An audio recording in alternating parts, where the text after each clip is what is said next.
Hello, my name is Ryan Caldwell, I'm 32. I work as a carpenter in this small town where everyone knows everyone else's business, or at least they think they do.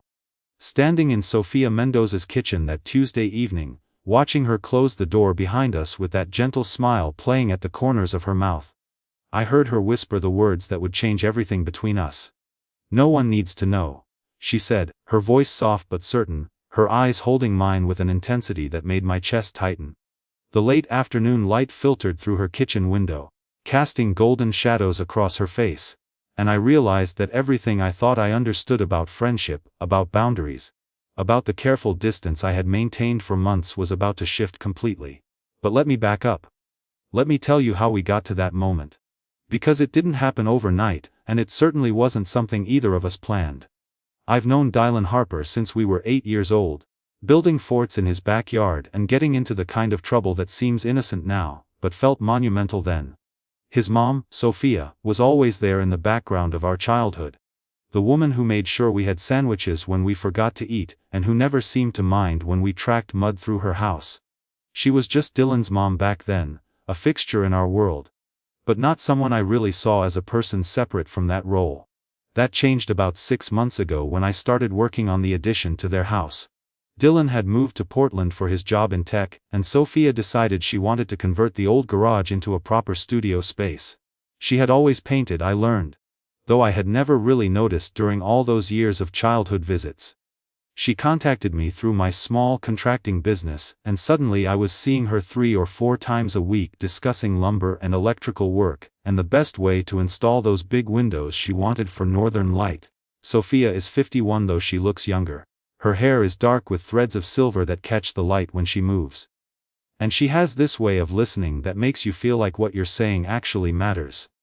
During those first few weeks of the project, our conversation stayed strictly professional. She would bring me coffee in the morning, and we would go over the day's plans. But there was always that careful distance that exists between a contractor and a client. Between a friend's mom and the kid who used to eat cereal at her kitchen table. The shift started small. I noticed at first in the way she would linger when bringing me that morning coffee. Not rushing back inside, but standing there watching me work, asking questions about the process that seemed to come from genuine curiosity rather than mere politeness. She started sharing stories about her paintings, about the art classes she had taken years ago before Dylan was born, about dreams she had set aside and was now trying to reclaim. I found myself looking forward to those conversations more than I wanted to admit. There was something about Sophia that I had never noticed during all those years of knowing her as Dylan's mom. She was thoughtful in a way that surprised me with opinions about books and movies that challenged my own assumptions. She laughed easily but not carelessly.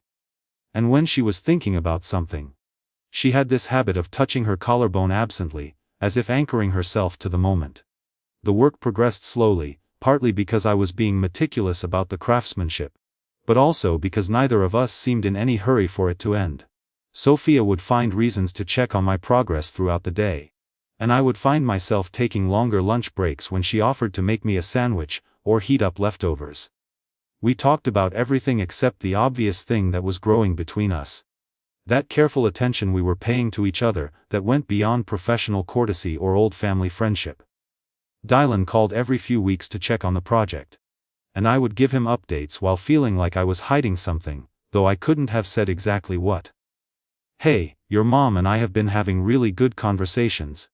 Didn't seem like something to confess, but the guilt was there anyway.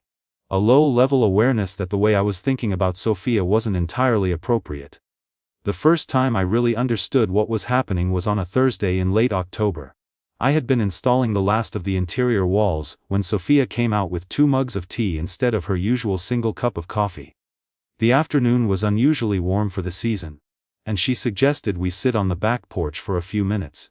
We ended up talking for over an hour about everything and nothing, the kind of conversation that flows naturally from topic to topic without any conscious direction. At some point she mentioned feeling lonely since Dylan moved away. Not in a self-pitying way, but as a simple statement of fact. "The house feels too quiet now," she said, looking out at the yard where Dylan and I used to play. I told her I understood that my own apartment felt the same way sometimes. Even though I had chosen to live alone, there was something in the way she looked at me then. a recognition that we were both adults dealing with the particular loneliness that comes with independence that made me see her differently. That night, lying in bed, I found myself thinking about Sophia in ways that made me uncomfortable. Not uncomfortable because the thoughts were unwelcome, but because they felt like a betrayal of Dylan's trust, of the family friendship that had been such a constant in my life. I tried to convince myself that I was imagining the connection between us, that I was reading too much into friendly conversations and shared cups of tea. But the feeling only intensified as the work neared completion. Sophia started finding small additional projects. Things that didn't really need to be done, but gave us excuses to spend more time together. She wanted shelving installed in the studio, then decided the lighting needed to be adjusted. Then thought maybe we should add a small sink in the corner. I went along with these additions partly because I needed the work, but mostly because I wasn't ready for our daily interactions to end. The morning everything changed started like any other. I arrived at Sophia's house at 7:30 carrying my coffee and the day's materials. She met me at the door wearing paint-stained jeans and an old sweater, her hair pulled back in a way that showed the elegant line of her neck. The studio was nearly finished. Just a few final touches remaining, and we both knew that this was probably one of our last working days together. She had been painting the night before, she told me, staying up late trying to capture something she had been thinking about for weeks. She showed me the canvas, still wet in places, a landscape that wasn't quite realistic, but captured something true about the way light moves across water. I found myself standing closer to her than necessary as she explained her technique, close enough to catch the faint scent of her shampoo mixed with paint and turpentine. We worked quietly that morning, me putting finishing touches on the trim while she organized her art supplies in the new storage areas I had built. There was a comfortable rhythm to our parallel activities. The kind of easy coexistence that develops between people who have spent significant time together. But underneath that comfort was something else. A heightened awareness of each other's movements that made the ordinary work feel charged with possibility. Around noon, Sophia suggested we take a break and have lunch inside. She had made soup the night before, she said, and it would be nice to sit at the kitchen table instead of eating standing up in the studio. I followed her into the house, noting absently that she had cleaned more thoroughly than usual, that there were fresh flowers on the counter, and the good plates set out instead of the everyday ones we had been using. We sat across from each other at her kitchen table, the same table where Dylan and I had eaten countless meals as kids, but everything felt different now. The conversation was lighter than usual, both of us seeming to avoid the heavier topics we had been exploring in recent weeks. Instead, we talked about the weather, about plans for the weekend, about a movie she had watched the night before. But there was an undercurrent of tension and awareness that something was building between us that we weren't quite ready to acknowledge. After lunch, we lingered at the table longer than necessary.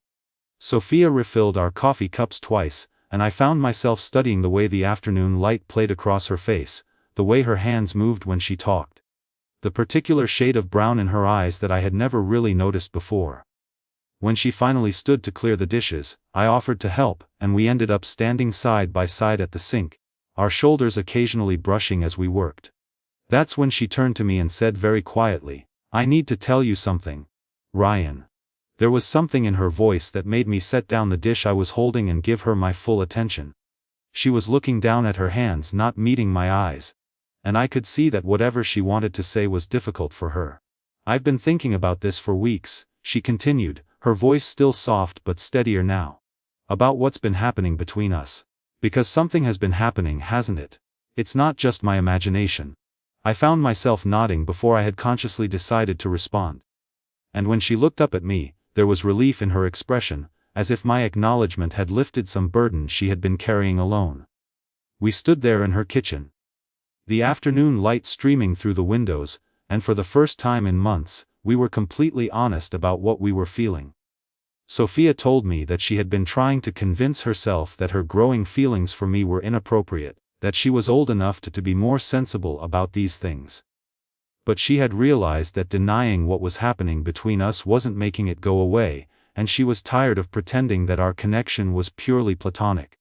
I told her that I had been struggling with the same feelings, that I cared about her in ways that went far beyond our old family friendship, but that I was worried about what it might mean for my relationship with Dylan, for the trust that had always existed between our families. She nodded, understanding the complexity of the situation without my having to explain it further. But here's what I've realized, she said, moving slightly closer to me.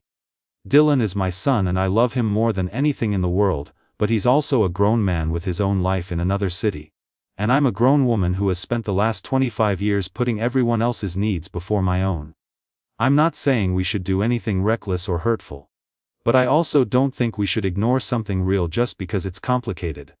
Her words hung in the air between us, and I found myself reaching for her hand without consciously deciding to do so. Her fingers were warm and slightly rough from years of painting and gardening. And when she didn't pull away, I felt something settle into place inside me. A sense of rightness that I had been fighting for weeks. We talked for another hour, standing there in her kitchen with our hands linked, discussing the practical realities of what we were feeling. Sophia was clear that she wasn't looking for a casual affair or a way to fill time until something better came along. If we were going to explore this connection between us, she wanted it to be real, to be based on genuine care and respect rather than convenience or loneliness. I told her that I had never felt this way about anyone before, that the depth of my feelings for her had surprised me with its intensity. I explained that I wasn't interested in games or temporary arrangements either, that what I felt for her was serious enough to warrant careful consideration of all the complications it might bring. As we talked, I found myself studying her face in the afternoon light, memorizing the way her expression changed as she considered different aspects of our situation. There was something beautiful about her thoughtfulness, the way she approached even difficult conversations with honesty and intelligence. I realized that part of what drew me to her was this very quality, her ability to face complicated emotions without running away from them or oversimplifying them. Eventually, our conversation wound down to a comfortable silence. We were still holding hands, still standing close enough that I could see the flecks of gold in her brown eyes, still navigating the new territory of acknowledged mutual attraction. The afternoon was getting late, and I knew I should probably head home soon. But neither of us seemed ready to break the spell of honesty we had created. That's when Sophia made the decision that brought us to the moment I described at the beginning of the story. She looked toward the kitchen door, then back at me, and I could see her making some internal calculation. Then she moved past me to the door and closed it gently, though we were alone in the house. And there was no practical reason for the gesture. When she turned back to me, she was smiling. Not the careful smile she had been wearing for weeks, but something warmer and more open. The closed door felt symbolic somehow, a boundary we were choosing to create around this moment, around whatever was about to happen between us. No one needs to know, she said, her voice barely above a whisper. Not yet, anyway. Not until we figure out what this is and whether it's something worth the complications it might bring. But Ryan, I don't want to spend another day pretending I don't feel this way about you. Standing there in her kitchen with the door closed and her words hanging in the air between us, I felt the last of my resistance dissolve. Not because I stopped caring about the potential complications, but because I realized that some connections are too rare and too genuine to sacrifice to fear or social expectations. I reached up and touched her face, running my thumb along her cheekbone. And she leaned into the gesture with a soft sigh. When I kissed her, it was with months of suppressed longing and genuine affection. And when she kissed me back, it was with the same intensity. We stood there in her kitchen, holding each other with a tenderness that felt both new and familiar, like coming home to a place I hadn't known I was looking for. The kiss lasted a long time. And when we finally broke apart, we stayed close, our foreheads touching, both of us breathing a little unsteadily. I could see in her eyes the same mixture of relief and anticipation that I was feeling. The sense that we had finally stopped fighting something that had been inevitable for weeks. What happens now? I asked, and she smiled again. That same warm, open expression that had made my heart race moments before. Now we take it one day at a time, she said. We'll see where this goes without rushing or making promises we can't keep. We be honest with each other about what we're feeling and what we need.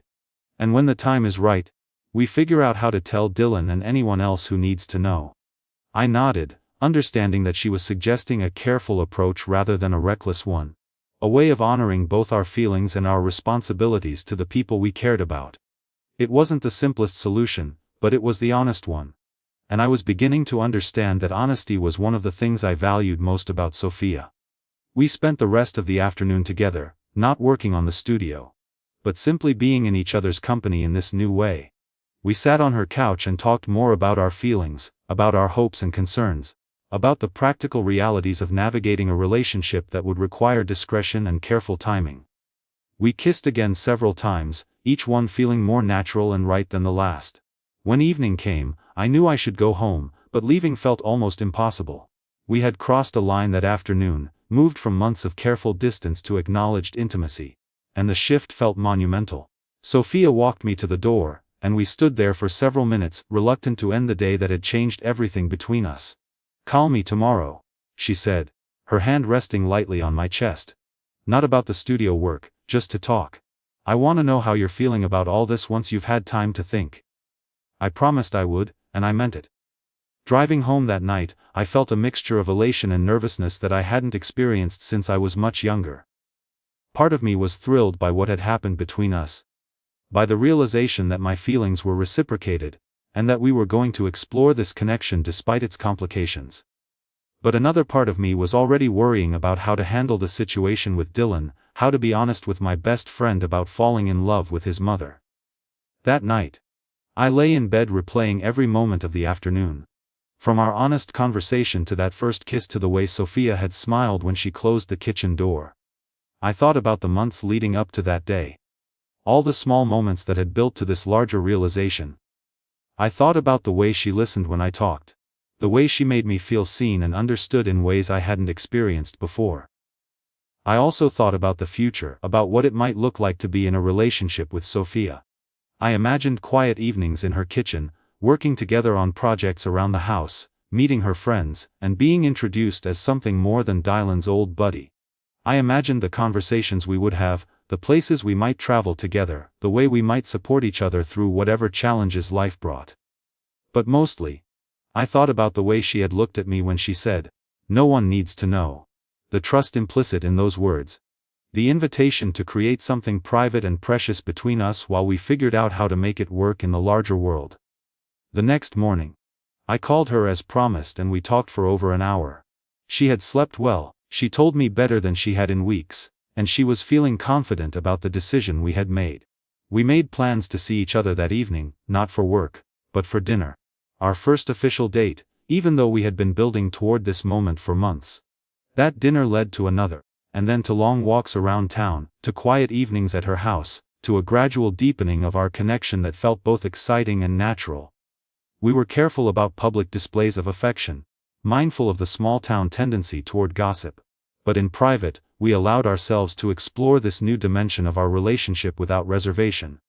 3 weeks after that afternoon in her kitchen, Sophia suggested that it was time to tell Dylan. We had talked about this moment repeatedly, knowing it was inevitable, but dreading the potential complications it might bring. But our relationship had developed to the point where keeping it secret felt dishonest. And Sophia was adamant that Dylan should hear about it from us rather than through town gossip. The conversation was easier than either of us had expected. Dylan was surprised certainly and needed time to process the information, but he wasn't angry or disapproving. He asked thoughtful questions about our feelings for each other and our plans for the future. And by the end of the call, he was offering his tentative blessing along with the request that we be careful with each other's hearts. 6 months later, as I write this story, Sophia and I are still together, still navigating the unique challenges and rewards of our relationship. The studio I built for her is filled with new paintings, landscapes, and portraits that capture something essential about the way she sees the world. We found our rhythm as a couple, balancing the intensity of new love with the practical realities of daily life.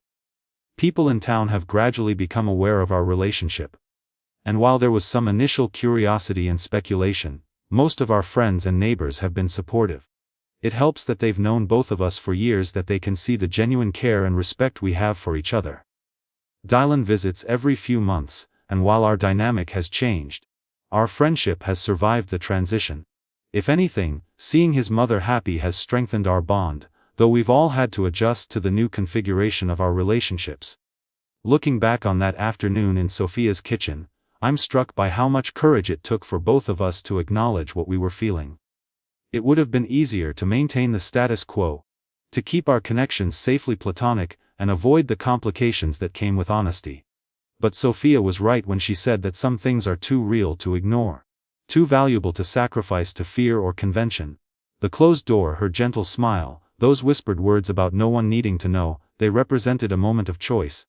A decision to trust our feelings in each other despite the uncertainties ahead. It was the beginning of something I never expected but can no longer imagine living without. Sometimes the most important moments in our lives come disguised as ordinary afternoons, as simple conversations in familiar kitchens. As the space between one breath and the next when someone we care about decides to be completely honest about what they're feeling. That Tuesday evening in Sophia's kitchen was one of those moments for me, the pivot point around which everything else has arranged itself. Sometimes the bravest decision isn't a grand declaration, it's a quiet door closing, a whispered, "No one needs to know yet," and two people choosing honesty over the safety of appearances. Ryan and Sophia remind us that real love doesn't arrive on a schedule that pleases the crowd, it shows up in the ordinary. Coffee mugs, paint, stained sleeves. The soft electricity of being truly seen. And asks whether we'll honor what's true even when it's inconvenient. The lesson is simple and hard. Courage isn't the absence of consequence. It's the willingness to carry consequence for something worthy. We spend years performing for expectations, friendship codes, small-town scripts, the fear of what others will say. Until one moment demands we choose the living pulse over the lifeless rule. Choosing doesn't mean recklessness, it means responsibility with open eyes. Move slowly, speak plainly, protect what's tender, and tell the right people at the right time. When love is real, secrecy isn't a game, it's stewardship until the bond is strong enough to stand in daylight. And if it isn't love, honesty will reveal that too, sparing everyone a longer, quieter heartbreak. So ask yourself, where are you staying safe, at the cost of staying small? What truth, if spoken gently and lived consistently, would give your life a spine? Share your story in the comments. Have you ever chosen the complicated truth over the comfortable lie? I read everything. If this resonated, subscribe to the channel for more stories and life lessons about courage, connection, and the art of building something real. One honest day at a time.